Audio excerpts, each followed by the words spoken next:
Los siguientes ejercicios tratan sobre coordinación. Para ello nos situamos de frente y elevamos brazo derecho y pierna contraria. Mantenemos la posición y bajamos los dos miembros a la vez y elevo brazo izquierdo y pierna contraria. Vamos alternando rítmicamente. Este ejercicio es importante realizarlo cerca del respaldo de una silla o de alguna superficie estable, porque en el caso de que tengamos algún desequilibrio tendremos algo a lo que sujetarnos. ¿Vale?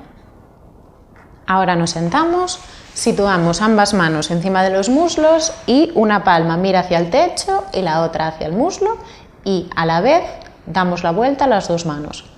Cambiamos de sentido, cambiamos, cambiamos, cambiamos y realizamos entre 10 y 15 repeticiones. Vale, descanso.